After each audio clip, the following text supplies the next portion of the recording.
Viewers নমস্কার, আমি doctor Jayanta mine, plastic surgeon. তো আমরা আজকে এই ভাইজি নিয়ে এসেছেন 35 বছর বয়স। আমরা দেখতে পাচ্ছি ওনার গ্রেড 6 বার্ডনেস চলে এসছে।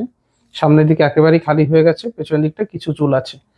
তো আমরা ওনার হেয়ার ট্রান্সপ্লান্ট করব আজকে। আমরা ঠিক করেছি এফইউই টেকনিকে করব, যেখানে স্টিচ থাকছে না। স্টিচ দিয়েও করা যায়, সেটা যারা দেখতে চান আমার ভিডিও, স্টিচ টেকনিকের ভিডিও আছে। তো যাই হোক, আমরা সামনের এরিয়াটা আজকে কভার করবো 3000 ফলিকেল দিয়ে। সেফ প্র্যাকটিস হচ্ছে মোটামুটি 3000 থেকে 3500 ফলিকেল একদিনে করা। তার বেশি করতে গেলে পরে অনেক অসুবিধা হতে পারে, সেই জন্য আমরা আজকে 3000 ফলিকেলই করবো। পেছনে 4 আঙুল মতো এরিয়া বাকি থাকবে। ওনার আমরা দেখতে পাচ্ছি এখানে যথেষ্ট বেবি হেয়ারও আছে।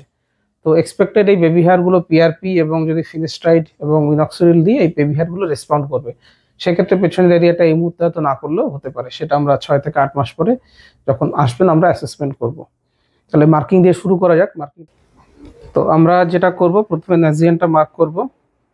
এখান থেকে 4 ফিঙ্গার এভাবে আমরা যাব 4 আঙুল উপরে, এই এরিয়াটা মার্ক করছি। আর একটা যে কুঁচকে তাকাতে ভাই, কুঁচকে তাকান, তাহলে এই কুঁচকে তাকানো দেখুন এই জায়গাটাতেই শেষ হচ্ছে, এই যে কুঁচকোনো ভাবটা। তো এই কুঁচকোনো যে লাইনটা আছে সেটাকে আমরা ফলো করব,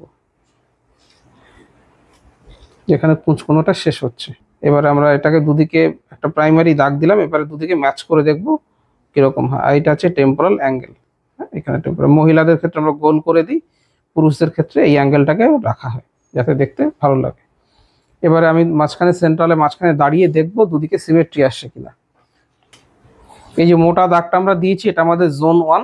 এরপরে মাঝখানের যে এরিয়াটা এটাকে আমরা জোন 2 বলি, এটা হচ্ছে জোন 2। আর ওপরে যে পেছনের এরিয়াটা এটা জোন 3 এবং জোন 4। একদম পেছনে যে অংশটা এটা জোন 4, এই এরিয়াটা জোন 4। আজকে আমরা জোন 4 এ কিছুই করব না, জোন 3 অবধি আমরা, জোন 3 মাঝামাঝি অবধি আমরা যাব। এটা হচ্ছে জোন 3। তো জোন 1, 2 এবং 3 এই তিনটে মিলিয়ে আমরা 3000 ফলিকেল আজকে ট্রান্সপ্লান্ট করব। জোন 3 এবং 4 এ হেয়ার ফলিকেলস রয়েছে কিন্তু পাতলা হয়ে গেছে। এগুলো ওষুধ দিলে বড় হলে হয়তো এই জোন 4 এ আমরা আজকে করছিও না, এখানে হয়তো করা লাগবেও না। সেটা 6 থেকে 8 মাসের মধ্যে এফেক্টটা বোঝা যাবে। তো এটা হচ্ছে আমাদের প্ল্যানিং। এটা এই দাগটা স্ট্রেট লাইন হবে না, এটা আমরা জিগজ্যাগ করে নিচের দিকে নামিয়ে নিয়ে আসবো যাতে ইরেগুলার লাগে এবং দেখতে স্বাভাবিক লাগে। তো এইভাবে দাড়িও খুব সুন্দর আছে। আমরা দাড়ি থেকে 800 থেকে 1000 ফলিকেল দাড়ি থেকে নিয়ে নেব, যেটা আমাদের হারভেস্টিং এরিয়া। দাড়ির চুলগুলো এবং মাথার পেছন থেকে 2000 থেকে 2200, সেটা নিয়ে টোটাল 3000 আমাদের প্ল্যান করা আছে। আমরা অ্যারাউন্ড 3200 ফলিকেল ট্রান্সপ্লান্ট করব জোন 1, 2 এবং 3 মিলিয়ে।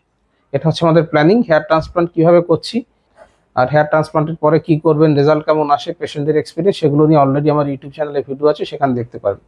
আর আপনাদের এরকম সমস্যা থাকলে আপনারা আমাকে হোয়াটসঅ্যাপে ফটো পাঠাতে পারেন মাথার, আমি দেখে কি করতে হবে, কত গ্রাফট লাগবে, কত খরচ হবে, সমস্ত বিষয় বলে দেবো।